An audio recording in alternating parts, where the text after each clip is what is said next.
निगमबोध घाट पर कब आपने सुना कि किसी पूर्व प्रधानमंत्री की अंत्येष्टि हुई है? हम कम बोले क्योंकि ऐसा मौका नहीं था। इंतजार हम भी कर रहे थे कि देखिए सवाल तो पूछेंगे हम। निगमबोध घाट पर आप एक पूर्व प्रधानमंत्री की अंत्येष्टि कर रहे हैं।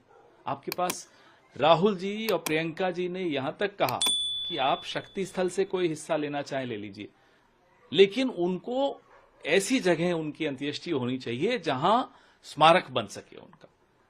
नहीं माने ही नहीं। उसके बाद जो बदइंतजामी थी वो आप सबने देखी। न आपकी एजेंसी अंदर अलाउड थी, सिर्फ दूरदर्शन अलाउड था अंदर, और दूरदर्शन कवरेज प्रधानमंत्री और मंत्रियों पे दे रहा था। अरे साहब, जिनकी अंत्येष्टि है उनके परिवार पर आपका फोकस नहीं है। हर जगह क्या प्रधानमंत्री को ही आगे लाना है? किसी और की अंत्येष्टि हो, कांग्रेस पार्टी के नहीं, वो पूरे देश के एक सपूत की अंत्येष्टि हो रही है, प्रधानमंत्री पर फोकस किए जा रहा है दूरदर्शन।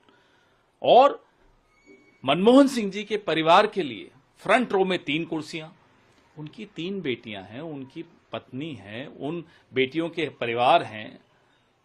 कांग्रेस के नेताओं ने संघर्ष करके, जद्दोजहद करके और कुर्सियां लगवाई फ्रंट रो में। जो उनके ग्रैंड चिल्ड्रन थे, दोहित्रे थे, जिनको भाग लेना था अंत्येष्टि की पूरी क्रिया में, उनको ढूंढना पड़ रहा है क्योंकि इतनी बदइंतजामी। अमित शाह गृह मंत्री का जब मोटर कारों का कॉन्वॉय आया तो पूरी फ्यूनरल प्रोसेशन को डिसरप्ट कर दिया। इनके अपने मनमोहन सिंह जी के परिवार के सदस्यों की गाड़ियां अफरा तफरी में इधर उधर हो गई, फिर उनको ढूंढ के अंदर लाना पड़ा। डिप्लोमैट्स, राजदूत बहुत आए, उनको आपने कहीं पीछे बैठा दिया। फोकस सिर्फ और सिर्फ प्रधानमंत्री के चेहरे पर।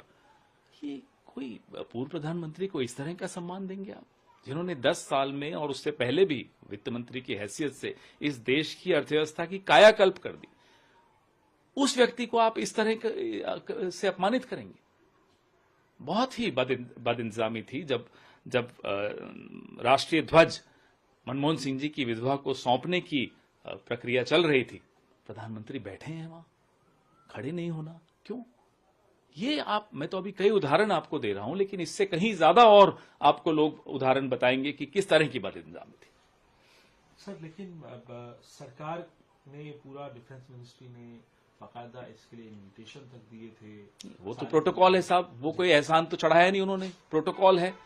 कोई भी पूर्व प्रधानमंत्री की मृत्यु होगी तो ये सब करना ही होता है हर सरकार को, इसमें क्या एहसान चढ़ा दिया?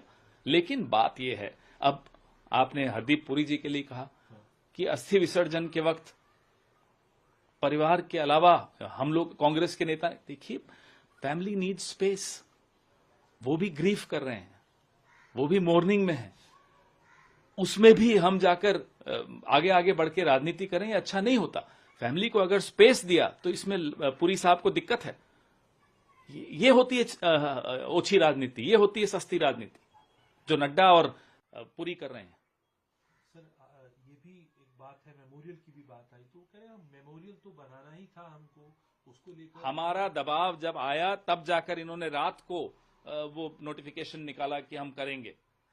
उससे पहले कोई कुछ नहीं था। यहां तक बात हुई कि साहब आप शक्ति स्थल से कुछ ले लीजिए जमीन, लेकिन इनको स्मारक वहीं होना चाहिए और अंत्येष्टि वहीं होनी चाहिए जहां स्मारक बनेगा। नहीं माने, क्यों नहीं माने? पूछिए इनसे।